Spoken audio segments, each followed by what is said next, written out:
आदि पार जिंदाबाद, अशोक चौधरी जिंदाबाद, अशोक चौधरी जिंदाबाद। ये 25 आया है तो इनके अस्वस्थता के कारण, चूँकि मैं प्रदेश से विधानसभा प्रभारी यहाँ प्रतिनियुक्त, और मेरे प्रतिनियुक्ति के बाद मैंने लगातार देखा कि एक दिन के अंतराल पर इनका डायलिसिस हो रहा था। तो माननीय राष्ट्रीय कार्यकारी अध्यक्ष जी ने और ललन बाबू ने और हमारे जो माननीय अध्यक्ष हैं उमेश सिंह कुशवाहा जी ने हमसे पूछा कि सकरा की क्या स्थिति है। तो मैंने उन्हें बताया कि साहब सकरा की तो बहुत ही बढ़िया स्थिति है। तो उन्होंने कहा कि नहीं हम उस विषय पर नहीं आना चाहते हैं, विधायक जी की कैसी स्थिति है। हम कहीं स्वास्थ्य के दृष्टिकोण से विधायक जी अस्वस्थ रहते हैं और एक दिन के बाद उन्हें डायलिसिस कराना पड़ता है। पहले राउंड में मेरी इतनी ही बात हुई।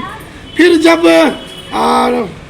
टिकट का दौर आया तो मुझे फिर बुलाया गया और संजय झा जी ने मुझसे पर्सनली बात की, और पर्सनल बात कर उन्होंने कहा कि अमरेंद्र जी ऐसा कीजिए कि विधायक जी के परिवार से उन्हीं से पूछिए कि उनका प्रतिनिधित्व उनके परिवार से कौन करेगा।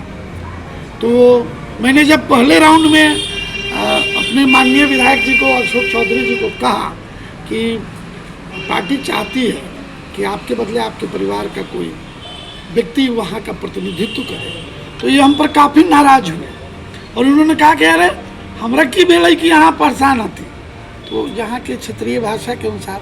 लेकिन 1-2 दिन के बाद उन्होंने मुझे बुलाया और कहा कि मैं अपने पुत्र आदित्य जी को आपके जिम्मे देना चाहता हूँ, और आदित्य जी LLB किए हुए हैं, युवा हैं।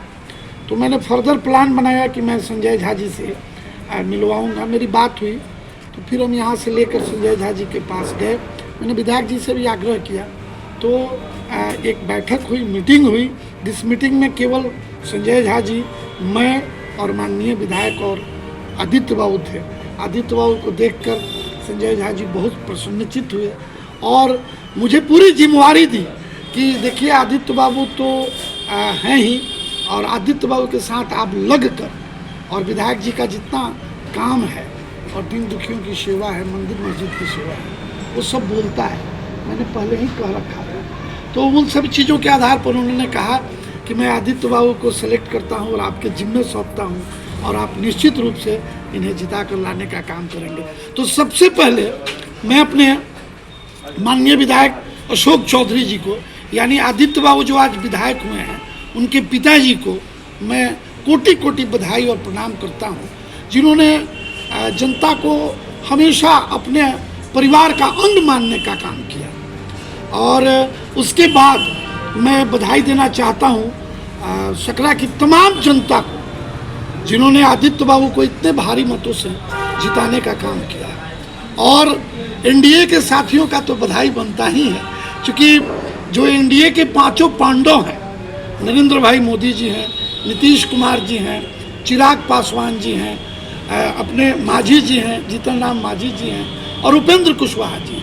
तो ये 5 पांडवों की जो टीम थी, यानी 5 पांडवों के जो कार्यकर्ता थे, NDA कार्यकर्ता, उनको मैं अपनी ओर से कोटि कोटि बधाई और प्रणाम करता हूं, जिन्होंने कड़ी मेहनत कर लगातार कड़ी मेहनत कर और आदित्य बाबू को जीत के मुकाम पर पहुंचाने का काम। इस बार देखा गया कि युवा